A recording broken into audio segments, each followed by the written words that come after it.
Box 13, with the star of Paramount Pictures, Alan Ladd, as Dan Holliday.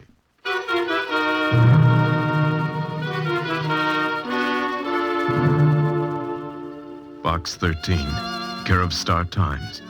I don't know whether going after a ghost is your idea of an adventure, but I think I may have one for you. I don't believe in ghosts either. At least I don't think I do. However, if you're interested, my name is Michael Davis. I'm an artist, and my studio is at 183 Lincoln Mews. I'm there almost all day.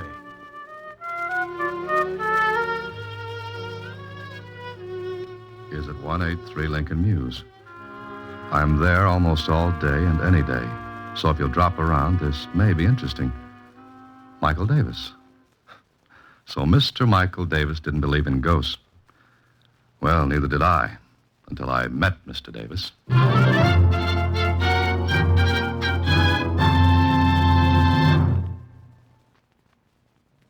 And now, back to Box 13 and Dan Holliday's newest adventure, The Haunted Artist. Ghosts? Gee, Mr. Holliday, are there such things? Ever see a bank account after March the 15th? Huh? Skip it, Suzy. Michael Davis. He says he's an artist. Do you know anything about art, Suzy? Well, I've been to the museum where they have that statue of the Venus B. DeMille. That's Venus de Milo. The one without arms? Uh-huh. Oh. Well, art is long and time is fleeting, and the same goes for Dan Holliday. And it looks like a trip to Mr. Michael Davis is in order. See you later, Suzy.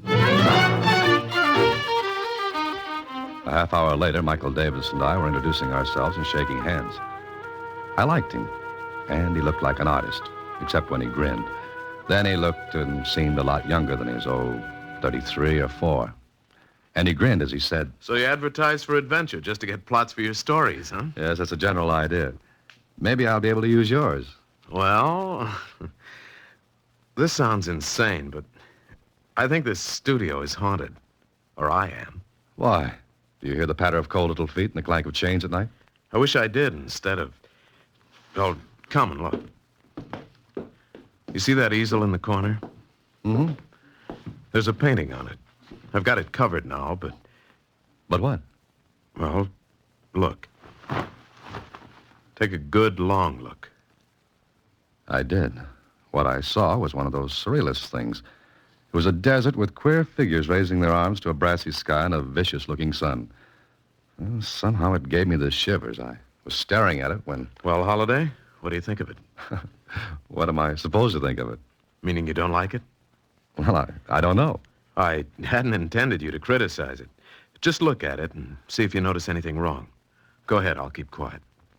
I looked again, and something did strike me as being a little odd.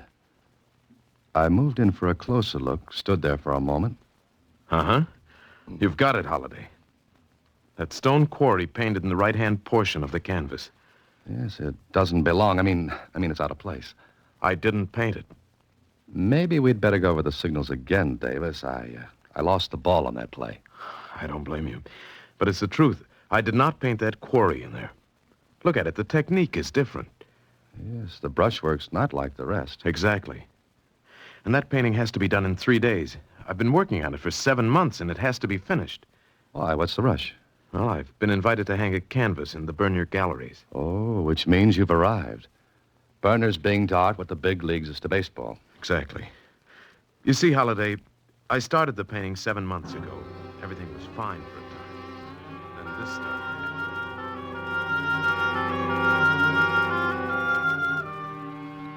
What Davis told me was this.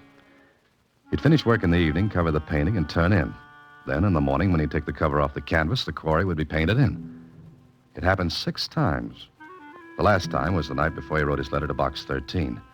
He was sure no one had entered his studio during the night. He'd locked his windows and doors, but still it happened. It's driving me crazy.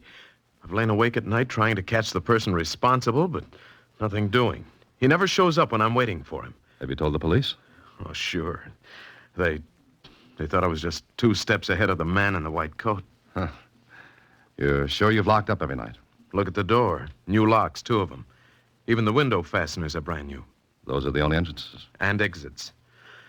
No, Holliday. No one comes in through the doors or windows. I'll swear to it. But someone has to, Davis. Unless I am leaving the rails. No, I don't think so. Thanks. Even my best friends won't tell me that. Well, Michael, darling, I brought dinner. Oh, Come on in, Betty. here, Mike. Here, take some of these packages. Here. Betty, this is Dan Holliday. Dan, this is my fiancée, Betty Harper. Hello, Dan. And my name is Betty. well, thanks. I'll use it. Mike, darling, I've invited Kit and Ann for dinner. Is that all right? Sure. Will you stay, Dan? Oh, I'm afraid I can't. Besides, I'm unexpected. Oh, no, we've got plenty. Spaghetti, salad, wine. Oh, be careful of that bottle, Mike. Here, let me have it. Bag's bursting. Please, I'm not a child. That's a matter of opinion. You will stay, won't you, Dan? Well, Oh, please do. We can talk some more about my problem. Problem. Your problem, Mike? Oh, yes. Dan's going to help about the painting. Oh, And I'm a child, huh?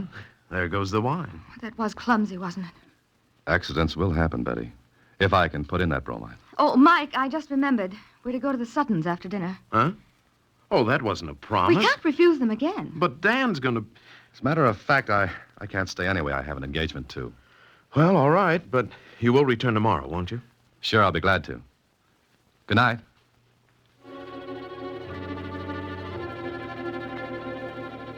Well, I like this. It looked good. Especially when Mike's own girlfriend was anxious to deal me out. That Betty didn't want me on the team. It was easy to see as the brass button in a collection plate. She didn't drop that bottle of wine. It jumped out of her hands when Mike said I was going to help. Why? Well, I'll have to find that out. I got to my apartment after dinner and sat down to think about it when... Hello? Is this Dan Holliday? Yes, it is. Who's this? Well, never mind. Just a moment. Hello? Hello? Holliday, you're to keep away from Michael Davis. Forget the whole thing, understand? Well, frankly, no. Am I supposed to? Well, yes, I mean, look here, Holliday. It'll be awkward for you if you continue. Go on. I'm interested. All right, just remember what I said. Keep away from Michael Davis or you'll be sorry. Now, listen, this is no joke. But I'm laughing. I warn you. Good night. Brother, whoever you were, that was the worst imitation of a squeeze play I ever heard.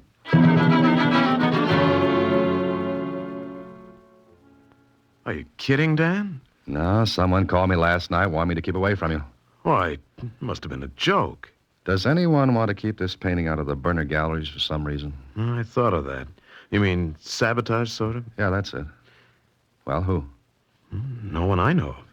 You're sure, Mike? Of course. You done any work on the canvas today? Yes, I scraped off the stone quarry and started my own work again. Then I've got an idea. What time is it? 4 o'clock. Why? Got any sealing wax? Sealing wax? Well, no, I haven't. Oh, can you get some? Well, yes, there's a store a block down the street, but what do you want with sealing wax? Well, for one thing, we're going to prove there's no ghost. Or what? or that there is one. I'll run down and get the wax. All right, you're the boss. Make yourself at home. I'll be back in a few minutes. I worked fast to get the thing done before Mike came back. I took every tube of paint, every brush, every palette I could see, and wiped them clean. Then I put them back where they had been. And just in time, Mike came back, handing me the sealing wax. Oh, will this be enough, Dan? Oh, yes, I think so. Okay. Now we'll lock all the windows. And be sure they're locked. What are you up to? You see, we can find out if someone gets in here while you're asleep. We'll seal the locks and bolts with this wax, and Yes, but wax can be broken. if it is, we'll know someone came in the windows of the door. Yeah, but the person could reseal the locks, and sealing wax melts easily enough. Sure, but he couldn't put the imprint of my signet ring back in the wax without getting the ring from me first. And I'm very fond of this ring. Never take it off my finger. Okay, Mike, let's go to work on the windows.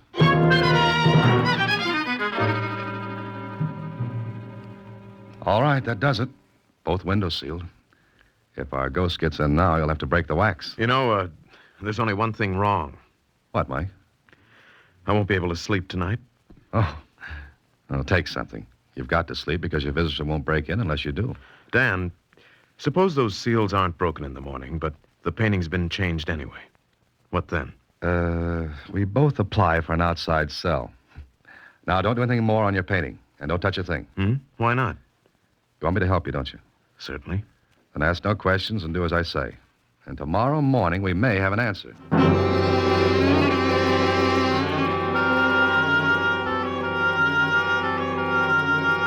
11 o'clock that night before I left Mike's studio.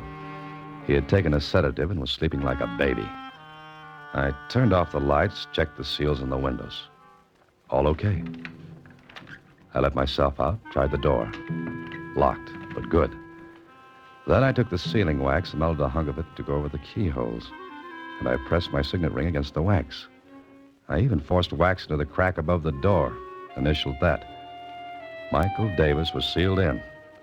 And whoever, or whatever, was doing the dirty work was sealed out. I hoped. When I got home, I set my alarm for 5 the next morning. Yeah, it went off all right. I stumbled out of my bed, into my clothes, and drove to Davis's studio. I wanted to get there before he woke up. I did, because when I listened at his door, there wasn't a sound. I looked carefully at the seals I'd put there the night before. Well, they were intact. I'll swear to it. Then I rang his buzzer. He was quite a sleeper. Well, he'd taken something and... Who is it? Why don't you come back in a week? It's Dan, Mike. Let me in. Huh? Oh, sure. Do you always get up this early? I have a contract with the park commissioners to wake up the birds. Fine. Shouldn't happen to a vulture. Sleep all right? Oh, like a top. Disturbed at all? Nope. Okay. Let's look at the seals. You bet. Well, this one's all right.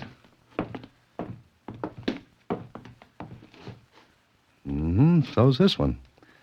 And the seals on your door were intact, too. Now, take the cover off the painting, Mike.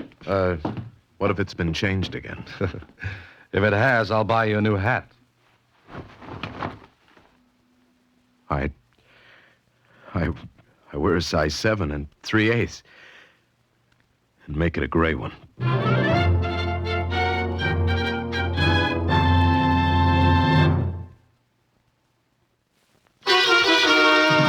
now back to The Haunted Artist, another Box 13 adventure with Alan Ladd as Dan Holliday. Well, the painting was changed. Davis swore he hadn't done it, and I believed him. But if he hadn't... Okay, there had to be an answer. I took all the tubes of paint, brushes, and palettes with me when I left Davis. Also the painting itself. I wouldn't tell him why. Lieutenant Kling at police headquarters was more curious. What are you doing, taking a home course in detective work? Yes, I'm on my 4th lesson. It's entitled, How to Be a Nosy Cop. What's the gag, Holiday? Look, there's no gag. I just left a guy who's biting his nails so badly he was working on his elbow a few minutes ago. Kling, run fingerprint tests on those tubes and brushes and palettes. Then compare them with the prints on this glass, will you? Whose glass is it? Belongs to an artist friend of mine. I swiped it when he wasn't looking. What have you got in that big package? A body. Whose? All right, it's a painting. And you don't know anything about art. I knew an artist model once. She wasn't as bad as she was painted.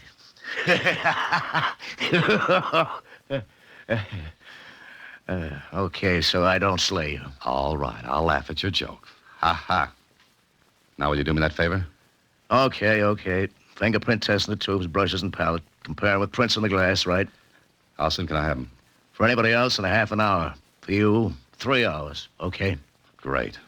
Be back in 3 hours.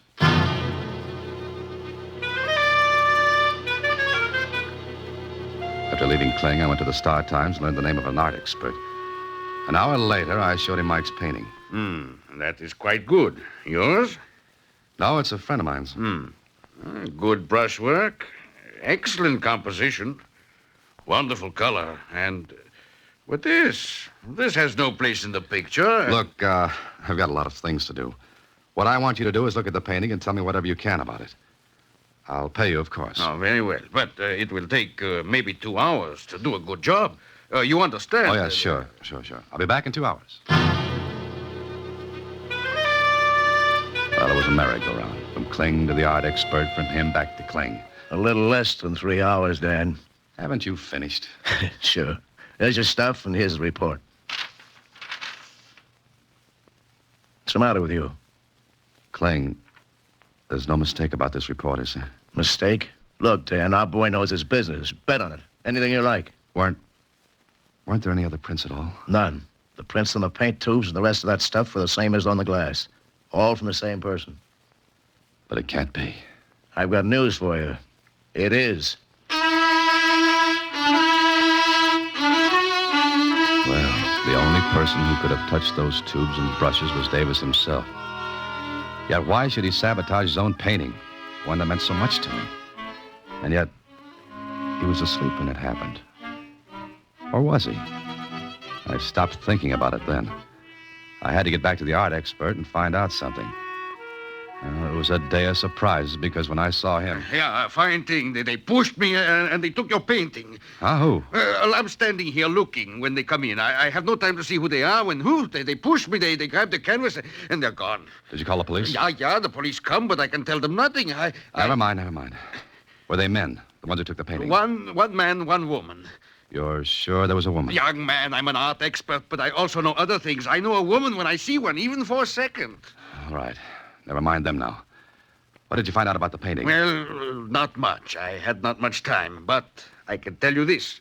I think that the right side of the picture was painted by somebody other than the one who painted the rest. You mean that stone quarry wasn't painted by the same artist who did the rest of the picture? No, I do not think so. There's a different technique, one that is familiar, and I think I recognize it. You do? Well, what's his name? The one who painted the quarry. Well, it's a peculiar technique. Some years ago, I handled some paintings by this man. And All right. Who is he? Luigi Antonetti. Oh. Where can I get in touch with him? Well, what? I want to see him. Where can I reach him? Oh, you're crazy, young man. Luigi Antonetti is dead. Oh, that was great. One more twist like that, and I need a corkscrew to take off my hat. Well, there was one person who could answer a few questions for me. Betty Harper. I got her address from Davis and told him to hold base until he heard from me. I guess Betty didn't expect me. Mr. Holliday, I was just getting ready to go out. Correction, you just came in. Where's that painting? Painting? What are you talking about? Betty, Oh, hello. Hello. Kit, this is Dan Holliday. Kit says Mr. Holliday. How are you, Holliday? Oh, that voice. The voice of doom over the phone. Well, really, Kit, that was a bad job. Well, Be quiet, Kit. Where's that painting? Now, Mr. Holliday. You know you've let yourself in for a vacation on the taxpayers' money with that trick? Now, really, it was a joke, wasn't it, Betty? Mr. Holliday, Kit really thought he was helping out in a practical joke. Well, wasn't I? Look, will you go? Now, Holliday... Oh. All right. But I must say, it all turned out very stupidly. Okay, Betty. So you've got the painting. Yes. Now, will you please let me alone? Will you let Mike alone? Not before I find out what's going on. What if I told you his career would be ruined? His life ruined, too? Would you still go on? Maybe I don't believe that. But you've got to. I love Mike, and I'm trying to help him. Help him? Look, if Mike doesn't finish that painting, it won't hang in the Burners' galleries. What becomes of his career then? You're robbing him of his chance, not helping him. Then I'll rob him of it. I'd rather do that than... Then what? I've said enough. Oh, please, you've got to believe me, Dan. All I want is for Mike to be happy. And all I want to know is what's going on. And what does Luigi Antonetti have to do with all this? How did you find that out? It doesn't matter. Is Luigi Antonetti still alive? He's dead. And how can he paint that quarry on Mike's canvas? Get out of here. You get out. All right. All right, but I'll find out. If you do and any harm comes to Mike, I swear I'll kill you. Now get out.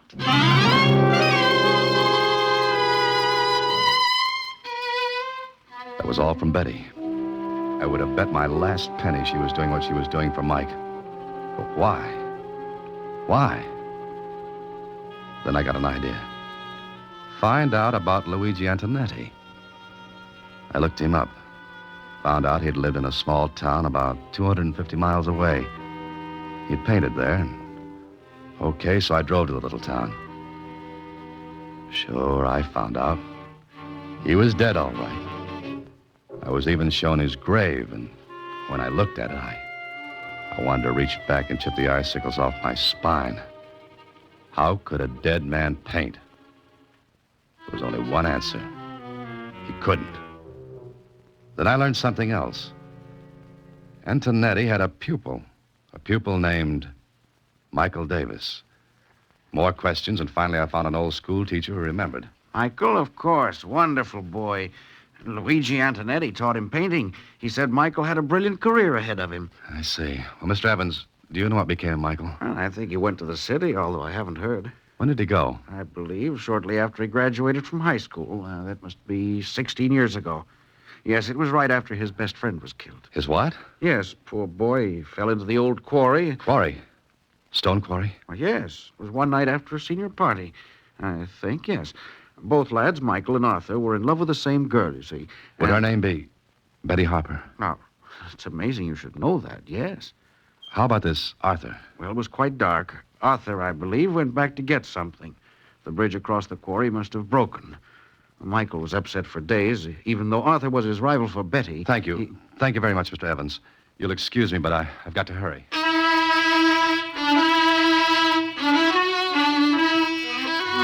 was getting an idea, but I had to put more pieces together. So I went back to the city and back to the art expert. Yeah, it's not only possible, Mr. Holliday. It's quite probable. In his early years, he would use his teacher's technique.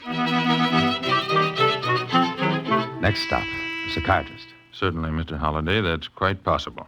There are numerous case histories similar to it in general form.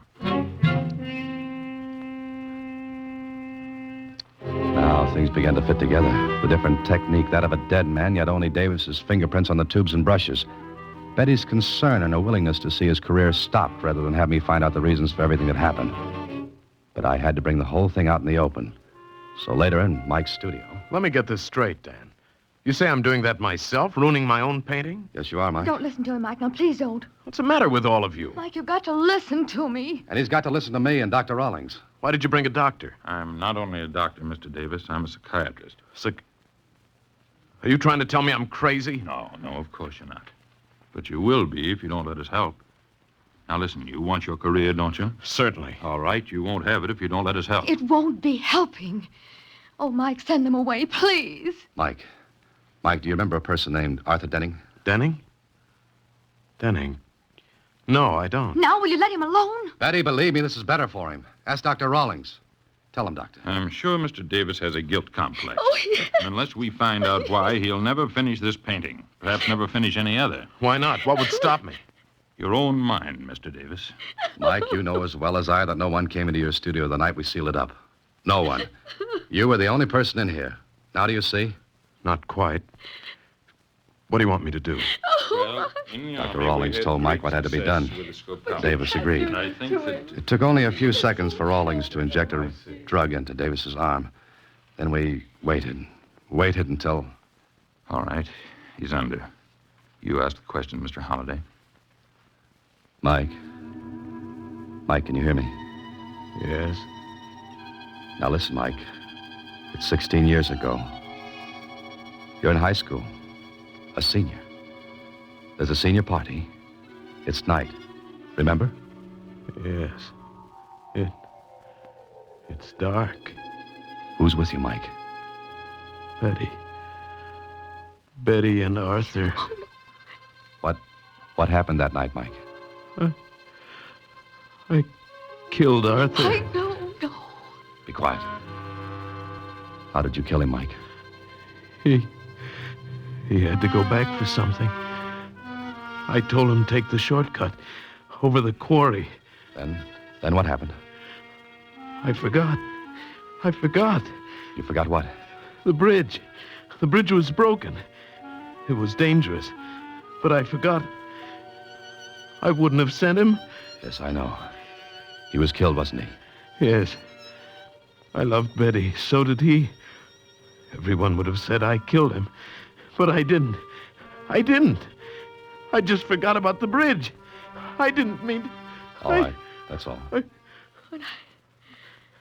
I thought he did it deliberately. You see, Miss Harper, his conscious mind refused to admit his guilt, so he forgot completely. His conscious mind forgot to protect him from the terrible feeling of guilt. But ultimately it came out.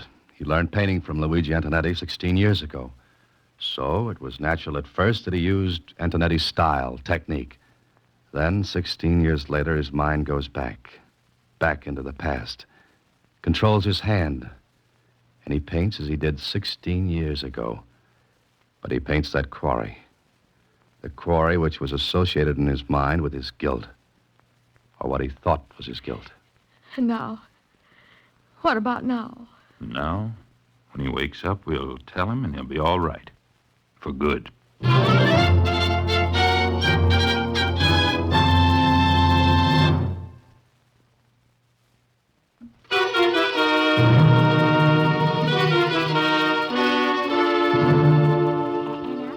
Gallery show have come several new painters of distinction.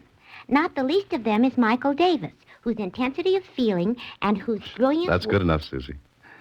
Well, looks like he's all right, doesn't it? Gee, isn't the human mind wonderful? Well, that depends on which way you look at it. Uh-huh. I was psychoanalyzed once. Oh? And what did you find out? We've got a lot of mail to open, Mr. Holliday. Oh. Good night, Suzy. Next week, same time, Alan Ladd stars as Dan Holliday in Box 13.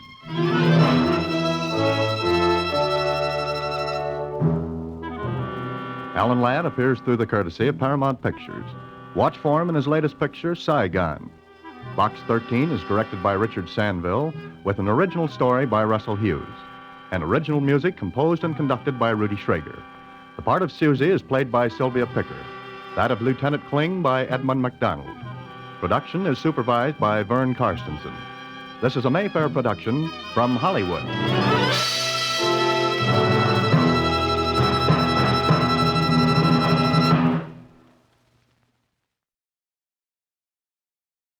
Enjoying the timeless classics on Golden Age Radio? If you're loving the nostalgia and captivating stories, consider supporting our channel with a tip. Your generosity helps us continue bringing you the best of vintage radio entertainment. Simply click on the link in the description. Thank you for being part of our community. Lost in Brazil invites you on an unforgettable journey where every moment is an adventure waiting to be discovered. Join us as we uncover the soul of Brazil, one incredible experience at a time. Click on the link in the description and embark on the ultimate Brazilian odyssey. You have been listening to Golden Age Radio, rumble.com/C/GAR, brought to you by G3PL.com. Don't forget to subscribe for more videos.